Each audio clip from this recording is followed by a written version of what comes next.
Jemaat diundang berdiri, kita akan memulai ibadah pada pagi hari ini dengan menaikkan pujian Bukalah Gapura Indah.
Kebaktian ini berlangsung dalam nama Bapa, Anak, dan Roh Kudus.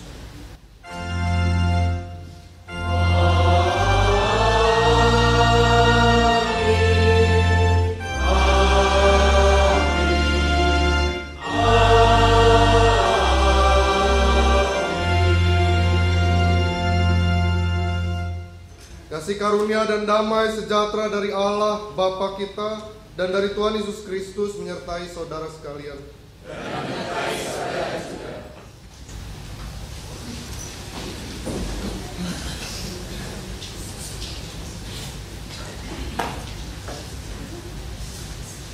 Selamat pagi.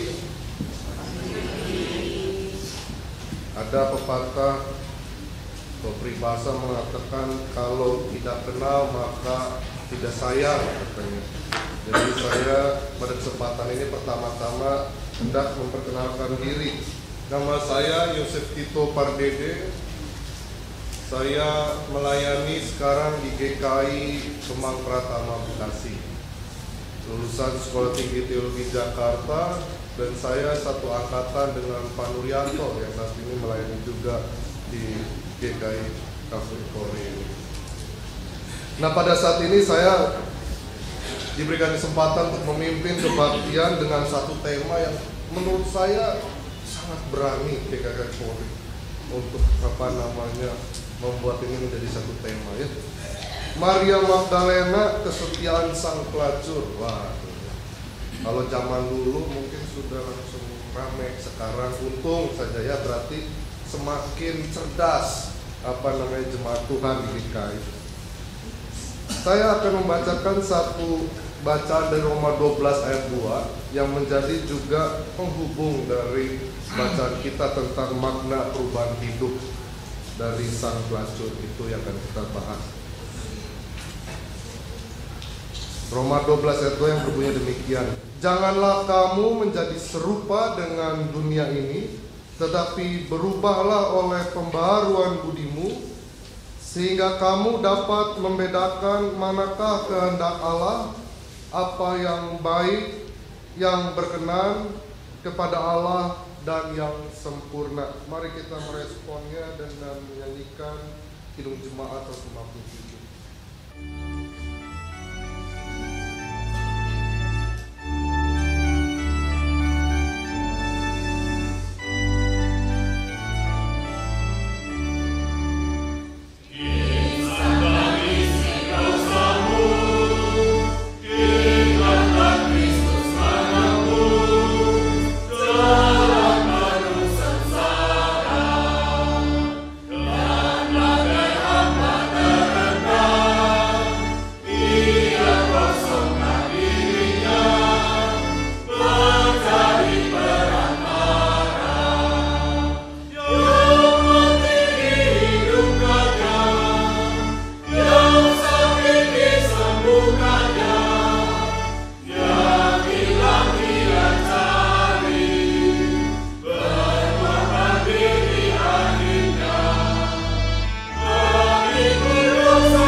Bapa di surga,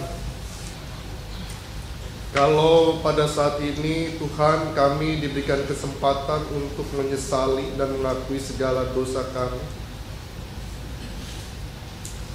maka terkadang Tuhan kami juga harus secara jujur mengakui kepadamu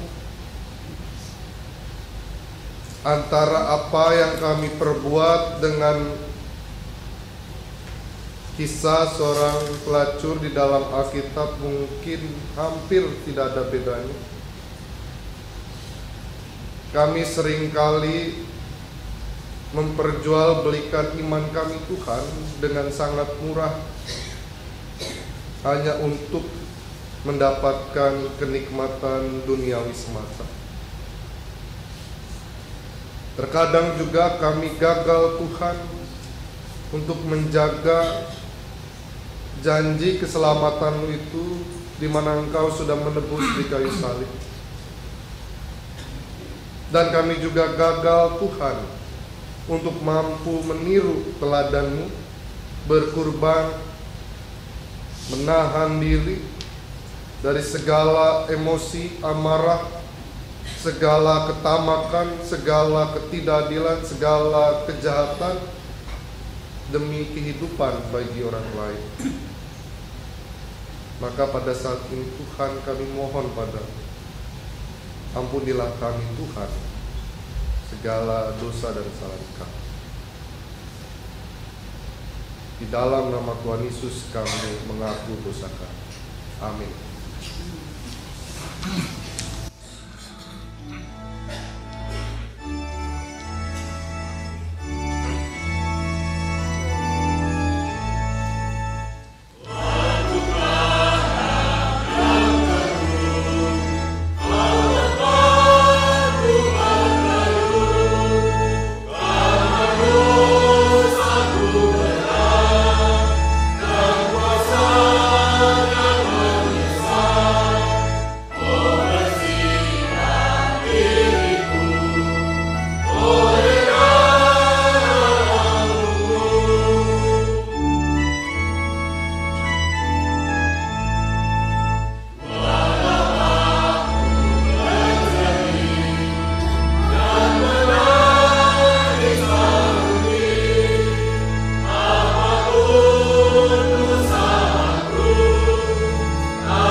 Berita anugerah akan diberikan kepada kita yang sungguh-sungguh mengakui segala dosa dan salahnya di hadapan Tuhan.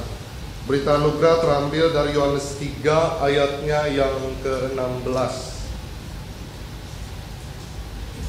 Saya akan menyanyikannya bagi saudara. Begitu kasih Allah akan dunia, diberikan anaknya yang satu-satunya, supaya yang percaya tidak binasa, tapi hidup selamanya. Demikianlah berita anugerah dari Tuhan. Syukurlah.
dengan pujian dari Joyful Singer.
Kita mempersiapkan hati kita berdoa.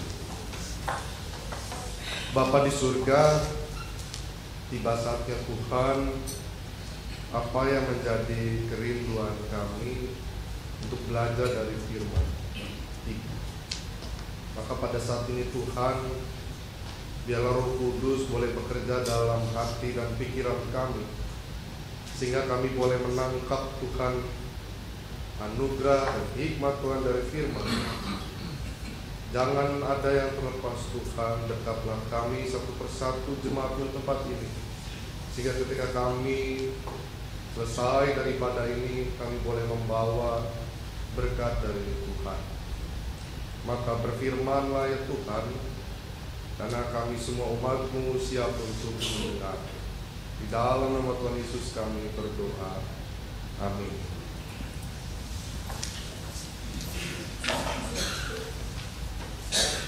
Pembacaan Injil terambil dari Lukas 7 ayat 36 sampai 50. Lukas 7 ayat 36 sampai 50. Seorang Farisi mengundang Yesus untuk datang makan di rumahnya. Yesus datang ke rumah orang Farisi itu lalu duduk makan. Di kota itu ada seorang perempuan yang terkenal sebagai seorang berdosa. Ketika perempuan itu mendengar bahwa Yesus sedang makan di rumah orang Farisi itu, datanglah ia membawa sebuah buli-buli pualam berisi minyak wangi. Sambil menangis, ia pergi berdiri di belakang Yesus dekat kakinya, lalu membasahi kakinya itu dengan air matanya dan menyekanya dengan rambutnya. Kemudian ia mencium kakinya dan meminyakinya dengan minyak wangi itu. Ketika orang Farisi yang mengundang Yesus melihat hal itu, ia berkata dalam hatinya, "Jika ia ini nabi, tentu ia tahu siapakah dan apakah perempuan yang menjamahnya ini. Tentu ia tahu bahwa perempuan ini adalah seorang berdosa." Lalu Yesus berkata kepadanya, "Simon, ada yang hendak kukatakan kepadamu." Saud Simon, "Katakanlah, Guru." Ada dua orang yang berhutang kepada seorang pelepas uang, yang seorang berhutang 500 dinar, yang lain 50. Karena mereka tidak sanggup membayar, maka ia menghapuskan hutang kedua orang itu. "Siapakah di antara mereka yang akan terlebih mengasihi dia?" Jawab Simon, "Aku kira dia yang paling banyak dihapuskan hutangnya." Kata Yesus kepadanya, "Betul pendapatmu itu." Dan sambil berpaling kepada perempuan itu, ia berkata kepada Simon, "Engkau lihat perempuan ini? Aku masuk ke rumahmu, namun engkau tidak memberikan aku air untuk membasuh kakiku. Tetapi dia membasahi kakiku dengan air mata dan menyekanya dengan rambutnya. Engkau tidak mencium aku, tetapi sejak aku masuk, ia tiada henti-hentinya mencium kakiku. Engkau tidak meminyaki kepalaku dengan minyak, tetapi dia meminyaki kakiku dengan minyak wangi. Sebab itu aku berkata kepadanya, dosanya yang banyak itu telah diampuni, sebab ia telah banyak berbuat kasih. Tetapi orang yang sedikit diampuni, sedikit juga ia berbuat kasih." Lalu ia berkata kepada perempuan itu, "Dosamu telah diampuni." Dan mereka yang duduk makan bersama dia berpikir dalam hati mereka, "Siapakah dia ini sehingga dia dapat mengampuni dosa?" Tetapi Yesus berkata kepada perempuan itu, "Imanmu telah menyelamatkan engkau, pergilah dengan selamat." Bacaan Injil kedua dari Yohanes 12 ayat 1 sampai 8.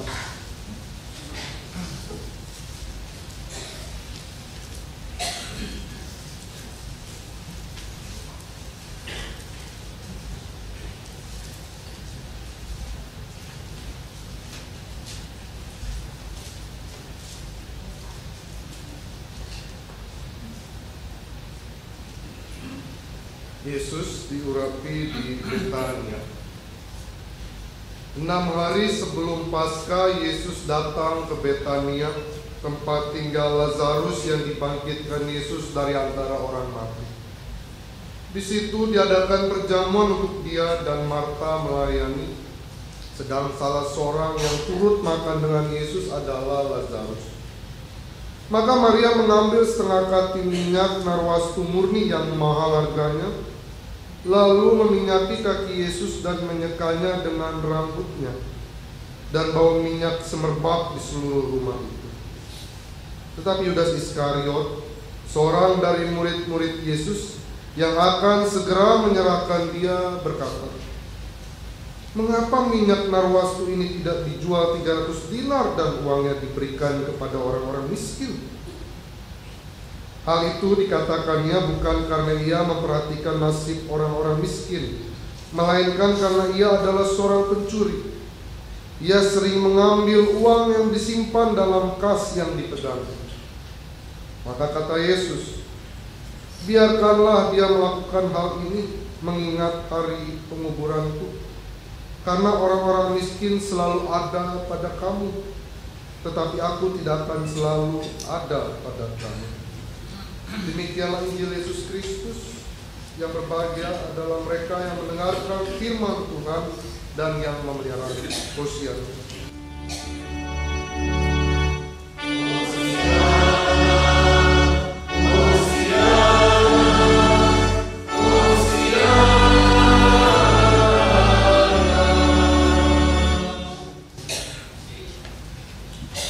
Saudara-saudari yang terkasih, jemaat Tuhan, saya mengingat satu pengalaman sebelum saya masuk untuk melayani di GKI Kemang Pratama. Di GKI itu ada kemudian sebelum masuk, setelah lulus dari teologi, ada namanya persiapan pendidikan kependetaan 3 kali saat itu.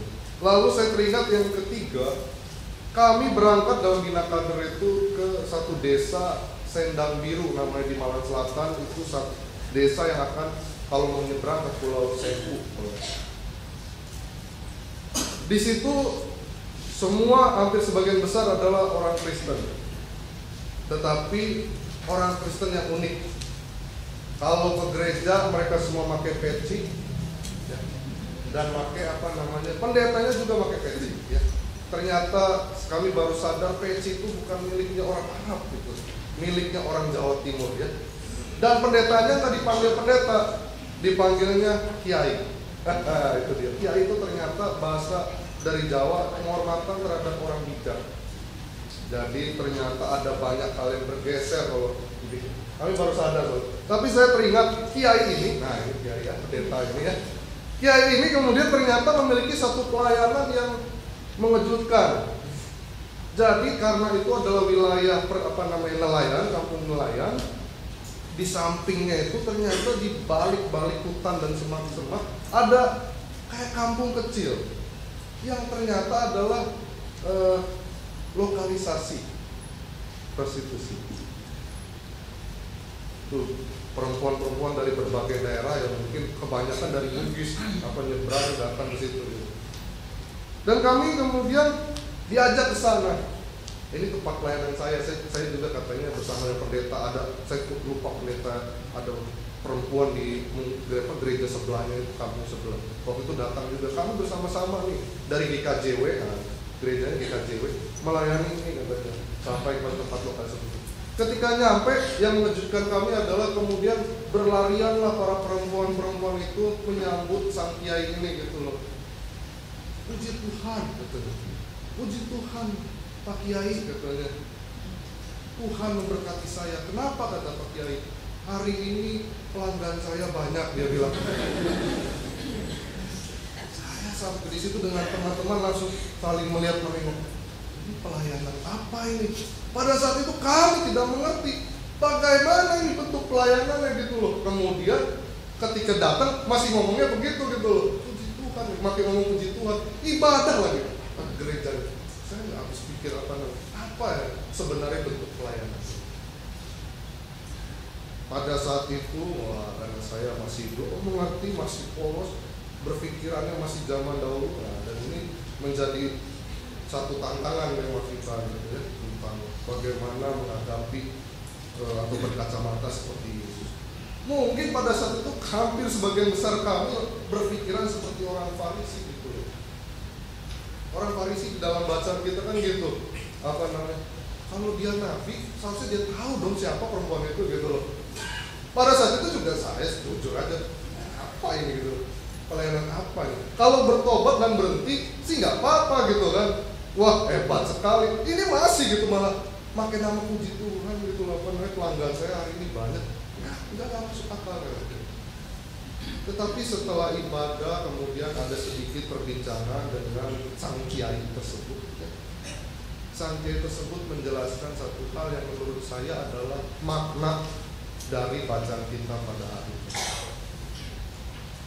Terkadang dia bilang di dalam proses mengubah dan berubah, zaman kita ini nggak seperti orang zaman dulu.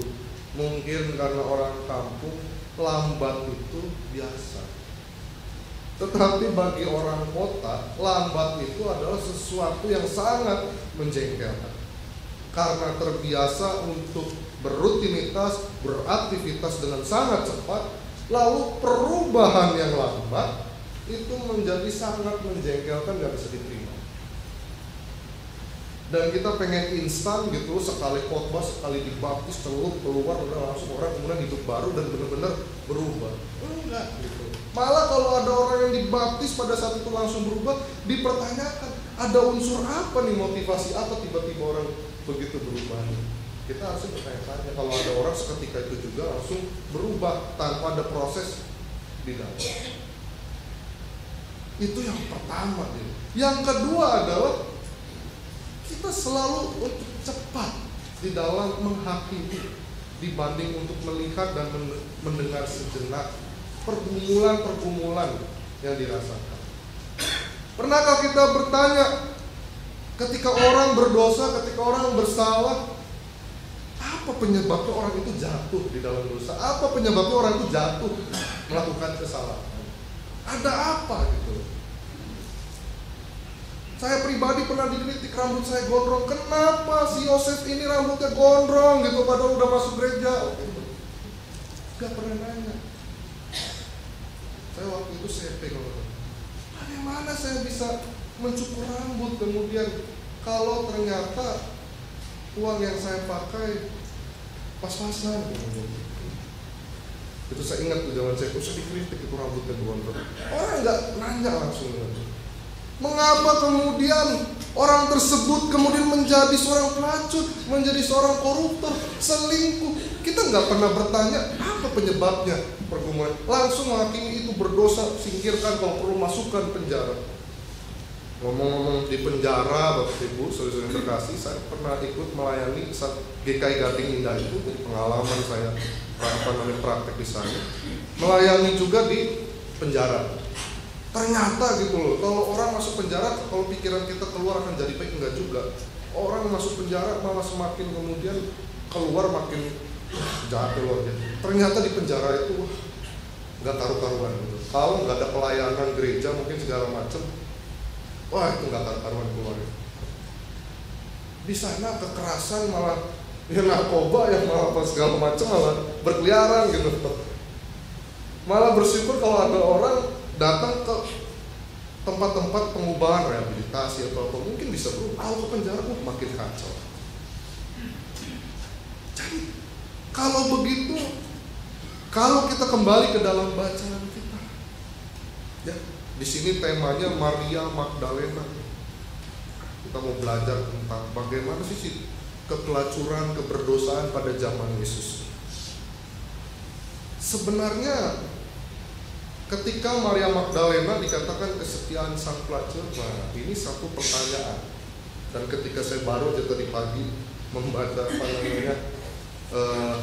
warta jemaat GKK Favorit, tulisannya Pak Nurianto, ini seperti yang kami pikirkan dahulu, kami pernah belajar soal ini.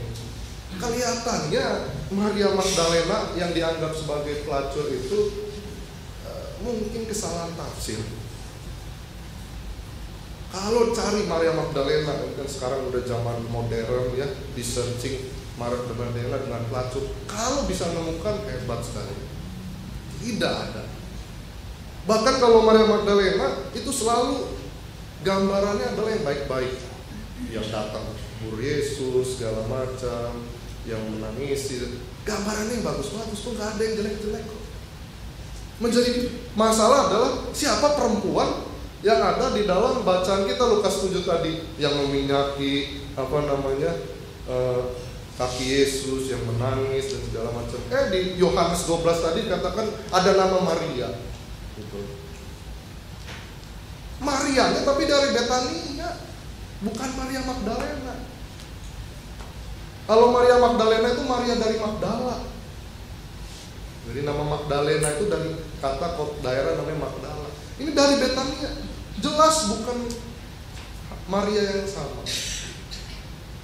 Jadi perempuan, kalau misalnya kita sinkronkan antara Lukas 7 dengan Yohanes 12, kemungkinan besar mungkin Maria yang dari Betania itu bukan Maria Magdalena.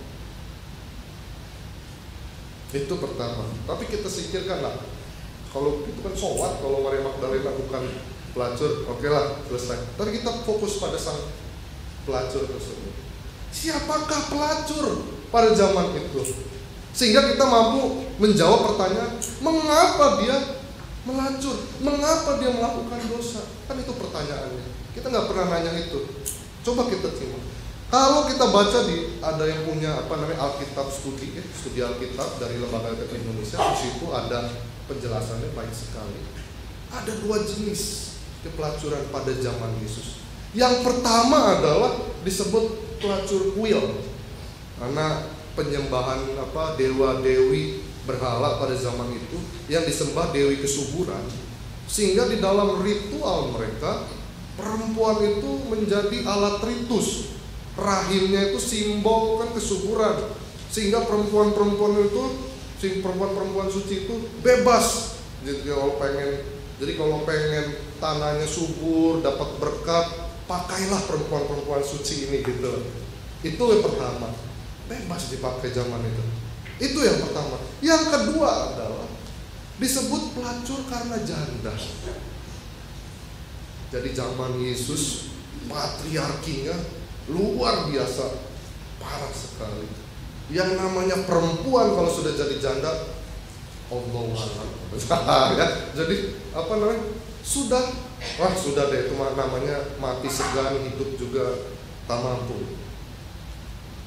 Gak ada yang cari nafkah. Yang cari nafkahnya laki-laki. Beruntunglah ada RA Kartini kepada saudari-saudari ibu-ibu ya, sehingga bisa kerja, bisa cari duit sekarang. Kalau zaman Yesus sudah selesai, kalau udah gak ada. Sehingga kemudian banyak yang terjebak untuk diam-diam menjajakan dirinya.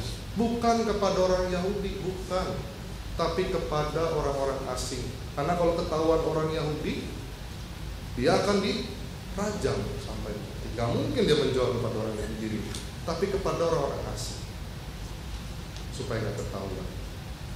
Kalau kita tahu begitu beratnya kehidupan zaman itu, kelihatannya kita jadi nggak terlalu cepat untuk menghakimi sang pelacur dalam kisah Lukas itu.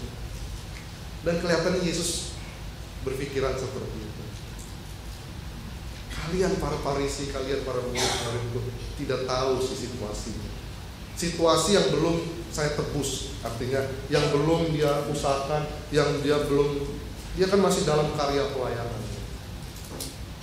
Berat sekali. Sehingga jangan cepat, dia salah betul. Tapi jangan cepat-cepat untuk menghakimi. Yesus pada saat itu sedang menyelamatkan satu perempuan dari kerajaan. Jadi saudara-saudara kasih, di dalam kehidupan kita bukannya soal pelacuran, banyak hal. Setiap manusia itu memiliki pergumulan sendiri. Mungkin video berikut ini akan memberikan ilustrasi sederhana kehidupan kita zaman sekarang, agar kita tidak cepat marah, tidak cepat menghakimi, tidak cepat untuk ngedumel.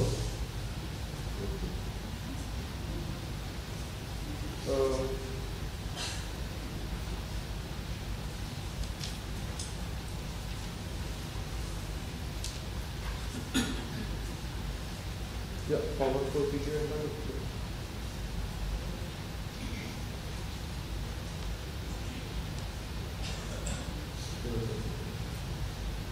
Powerful video.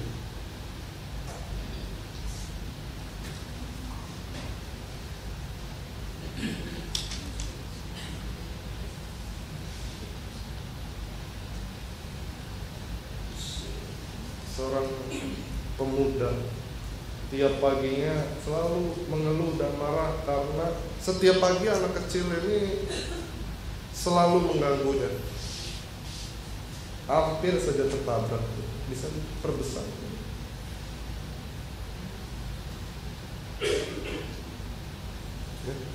Ketemu macet, nah ini sehari-hari lah di Jakarta ya. Di Jakarta, marah lagi ngedumel. Udah macet, ngantri, ada orang yang nerobos dari jalur samping sayap ya, keki ya. Udah mau parkir, diserobot ya. Ini keseharian kita, marah lagi ya katanya. perempuan, wah langsung perempuan keluar kata-katanya apa namanya, dilecehkan laki-laki ya. Mau ngapa-ngapain selalu antri ya, maaf ya. Zaman di metropolitan, udah nunggu antri jadi orang baik, giliran sampai diskobot ya. Tapi cukup sabar juga dia, cuma ngedung-ngedung kaki. Kalau di sini udah dipukul kalian. Giliran dia sudah selesai, maaf katanya nunggu sebentar ya, udah habis pas dia saya masak dulu, dia bilang saya panasin dulu. Bagaimana rasanya itu?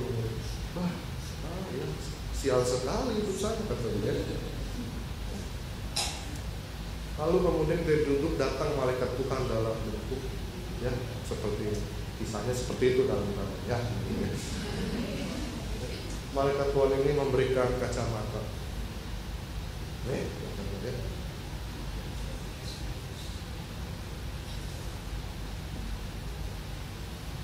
Lalu kacamatanya dipakai sama dia.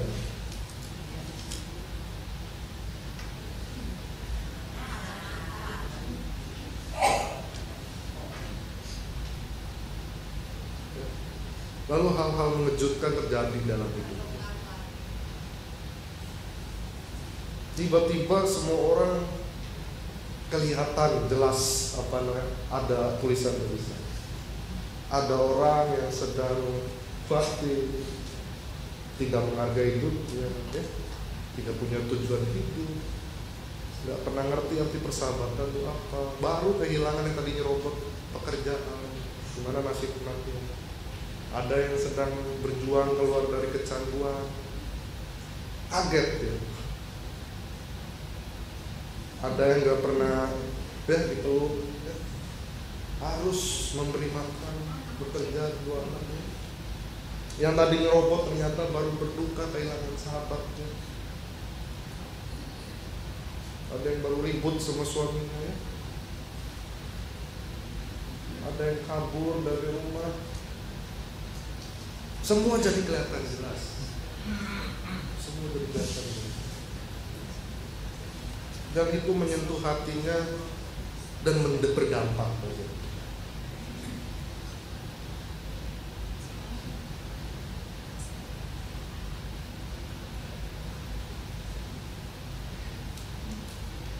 Dan dia lalu melihat anak kecil yang selalu, anak ini tidak pernah diperhatikan mungkin sama keluarganya, sama siapapun, sehingga butuh tempat. Sehingga pada akhirnya dia memutuskan untuk kemudian menjadi sahabat dari anak tersebut. Saudara-saudari, Bapak Ibu yang terkasih, terkadang kita perlu memakai kacamata Tuhan tersebut terlebih dahulu untuk mampu melihat dengan jelas bahwa setiap orang, saya dan juga Bapak Ibu saudara terkasih, punya pergumulan, punya kesulitan di dalam hidup kita. Sehingga ketika kita masing-masing melebih dahulukan kacamata Tuhan itu, sehingga tentu hati kita akan tergerak untuk mampu lebih dahulu mengasihi, melayani. Dan saya yakin pada akhirnya setiap orang yang pengal sekalipun, yang kasar sekalipun, yang keras sekalipun, ketika kita tahu pergumulan hidupnya, kita jawab kebutuhan, kita lebih dahulu mendengarnya, saya yakin sekeras apapun dia akan berubah. Saya memberikan kesaksian tentang ayah saya yang sangat keras luar biasa dari Batak Toba itu ya. Kalau ketemu dari suaranya itu udah ketahuan. Saya memiliki pergumulan dalam keluarga, tidak menyenangi ayah saya karena terlalu kasar dan terlalu keras. Suatu saat mungkin karena saya dibekali juga untuk atau dipaksa belajar pastoral gitu di SPT Jakarta ya, sehingga ketika saya mencoba lebih mendengarkannya, saya baru menangkap ayah saya itu punya masalah dendam dengan kemiskinan. Keluarganya miskin sekali sehingga dia dendam dengan susahnya namanya kemiskinan. Sehingga di dalam hidupnya tensinya tinggi sekali, berjuang Dari tidak punya apa-apa, dikumpul-kumpulin sekolah, dikumpul-kumpulin S1, dikumpul-kumpulin S2 sekarang. Tetapi nggak pernah menemukan yang namanya damai sejahtera. Sehingga kemudian ketika saya coba mendengar dan menangkap dan mendoakan, pada akhirnya ampunilah dendammu terhadap kemiskinan. Belakangan berubah. Lebih tenang, lebih enjoy, lebih gak khawatir, gak punya duit. Kalau dulu udah pusing, maunya gampar mulu gitu. Bisa berubah Bapak Ibu Saudara kasih. Jadi percayalah, kalau kita lebih dahulu melakukan apa yang dilakukan Kristus, maka tentu aja itu akan menyentuh hati setiap orang. Kalau hati orang udah disentuh, berubah itu gampang. Selamat bergumul merasakan sentuhan Tuhan di dalam Prapaskah ini, dan pada akhirnya kita diajak untuk menahan diri terlebih dahulu di dalam minggu sengsara Tuhan ini. Menahan diri bukan untuk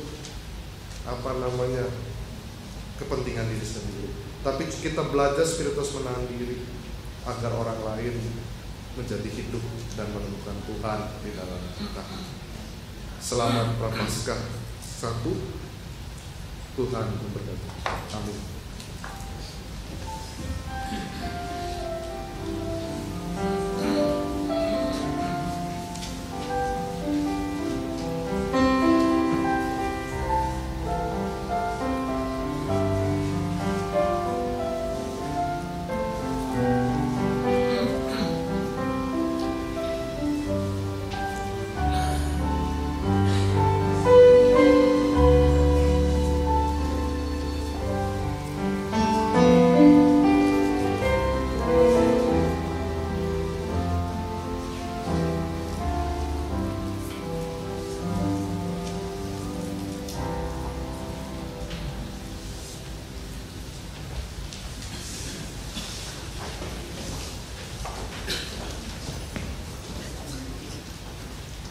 Marilah kita bersama dengan umat Allah di masa lalu, masa kini, dan masa depan mengingat pengakuan pada baptisan kita.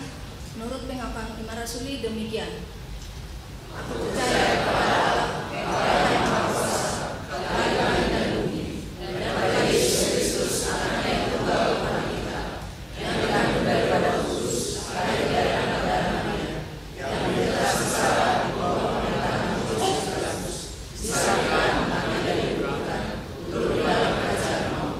Pada hari yang ketiga, kami bangkit dari antara orang mati, naik ke surga, duduk di sebelah kanan Allah, Bapa yang Maha Kuasa, dan dari sana Dia akan datang untuk menghakimi orang yang hidup dan yang mati. Aku percaya kepada Roh Kudus, Gereja yang kudus dan am, sesekolah orang kudus, pengampunan dosa, kebangkitan orang mati, dan hidup yang kekal. Amin.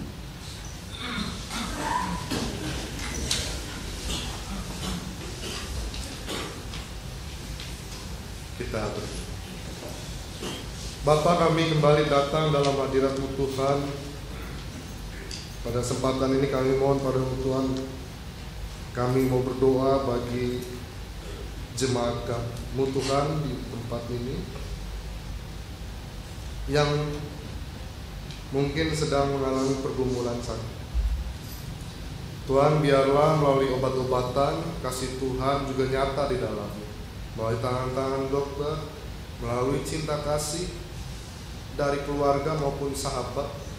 Itu boleh menjadi tanda kasih Tuhan yang nyata dan relevan bagi pergumulan sakit jemaat-Mu Tuhan.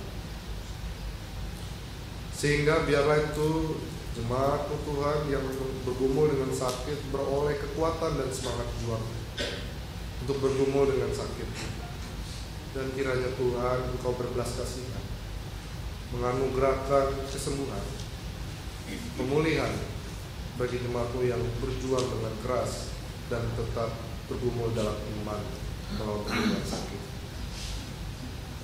Bapa di surga, kami juga mau berdoa untuk sukacita yang dirasakan oleh jemaat-Mu Tuhan tempat ini yang mungkin dalam bulan ini bersukacita karena berulang tahun.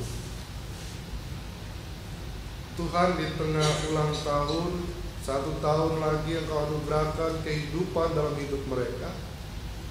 Biarlah Tuhan mereka boleh mengucap syukur dan Kau menerima ucapan syukur mereka.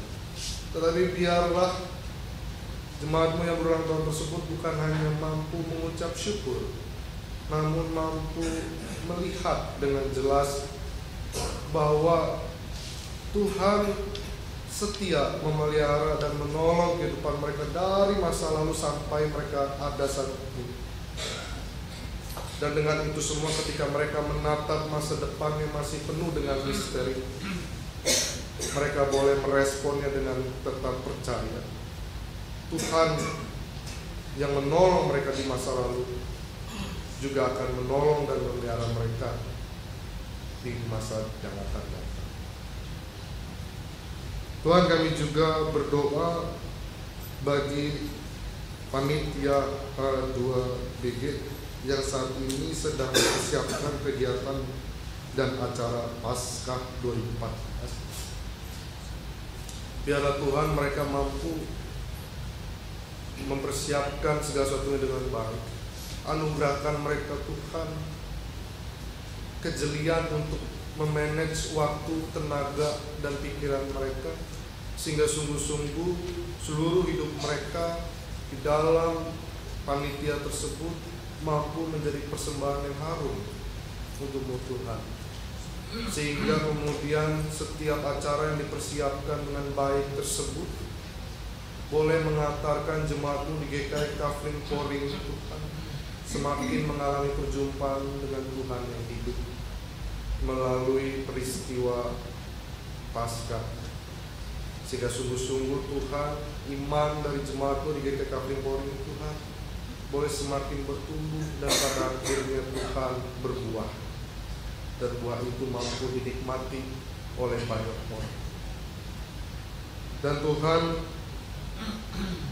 kepada negara ini Tuhan yang bertubi-tubi mengalami bencana alam, Bapa, tak ada kata penghiburan yang layak disematkan untuk korban-korban bencana alam tersebut. Kalau kami mengingat banyak kehilangan materi, bahkan yang paling menyedihkan ada pedih ada kehilangan sanak saudara karena bencana tersebut, yang mereka sendiri mungkin tidak tahu atau bukan karena kesalahan mereka, dan mereka harus menimpa dan mengemban bencana tersebut. Tapi kami mohon padamu Tuhan, dan kami percaya di balik itu semua Tuhan tetap setia memberikan pengharapan dan juga kehidupan, sehingga mereka boleh terus memandang masa depan itu tetap ada harapan, dan mereka boleh bangkit dari keterpurukan dan boleh terus menjalankan kehidupan. Kiranya Tuhan boleh menyentuh hati setiap orang untuk mampu berbelas kasihan juga berbagi kehidupan kepada korban-korban bencana alam, sehingga kami semua di dalam negara ini boleh bersatu padu berbagi bersama dan untuk bersama-sama hidup Tuhan. Tuhan, kami juga mau berdoa untuk dalam beberapa saat ini kami juga akan menghadapi peristiwa pemilihan pemimpin kami. Kepada yang sudah apatis, Tuhan sentuh hati mereka agar mereka masih menemukan harapan walaupun kecil. Kepada setiap orang berikan juga Tuhan hikmat, sehingga mampu memilih pemimpin yang terbaik, bahkan pemimpin yang buruk dan yang terburuk. Sehingga Tuhan, kami boleh tetap percaya siapapun pemimpinnya yang terpilih nanti, mungkin salah, mungkin buruk, mungkin juga benar, tetapi biarlah kami tetap percaya setiap perjalanan sejarah bangsa ini, naik turunnya Tuhanlah yang memimpin, Tuhanlah yang menyertai. Sehingga sungguh-sungguh Tuhan, pemimpin nanti Engkau berkati siapapun yang terpilih untuk mampu membawa bangsa Indonesia ini bukan hanya menjadi bangsa yang makmur, tetapi menjadi bangsa yang terlebih menjadi bangsa yang beradab dalam segala hal.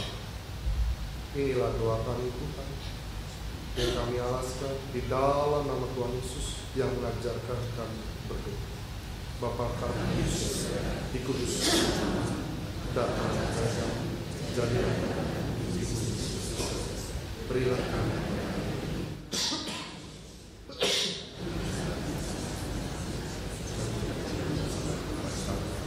dan aku lepaskan dan kuasa dan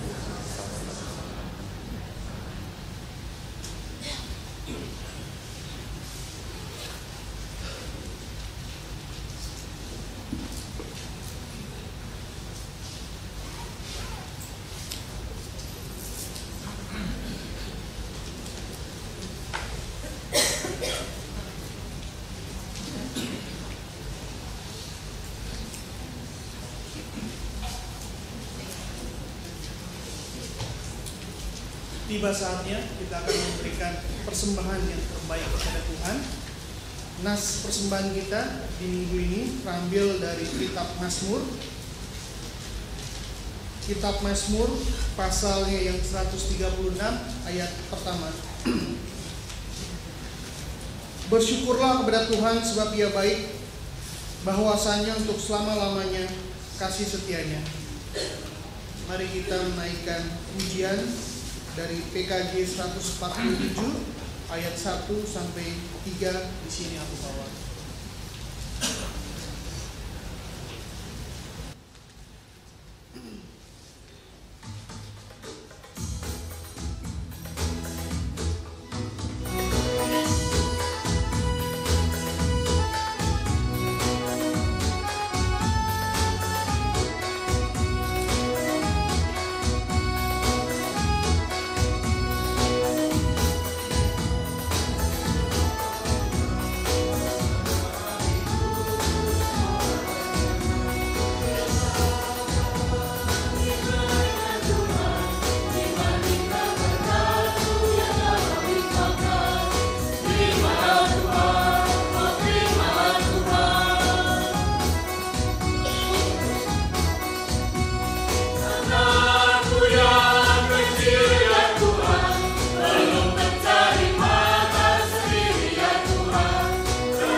Mari kita bersatu dalam doa.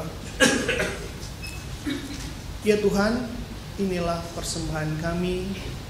Biarlah Tuhan yang memakai setiap orang yang mengelolanya agar dapat dipergunakan sebaiknya dan juga dapat banyak orang yang terberkati melalui persembahan ini ya Bapa. Kami serahkan persembahan ini hanya kepada-Mu saja. Di dalam nama Tuhan kami Yesus Kristus kami telah berdoa. Amin.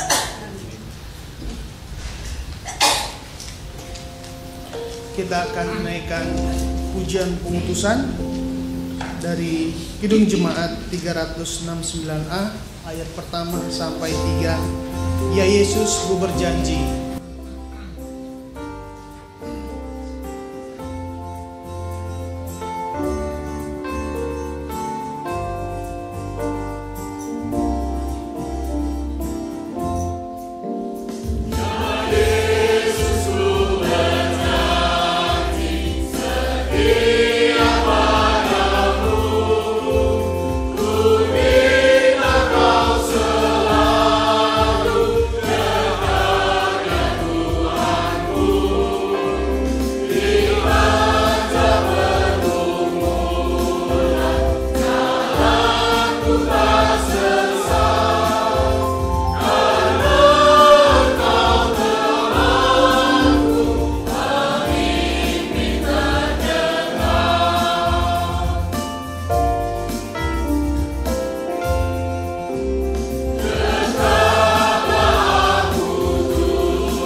Jemaat Tuhan, arahkanlah hatimu kepada Tuhan. Jadilah saksi Kristus. Terpujilah Tuhan. Maka kembalilah ke dalam karya sehari-hari dan terimalah berkat dari Tuhan yang memberkati kita. Tuhan memberkati kita dan melindungi kita. Tuhan menyinari kita dengan wajah-Nya dan memberi kita kasih karunia. Tuhan menghadapkan wajah-Nya kepada kita dan memberi kita damai sejahtera.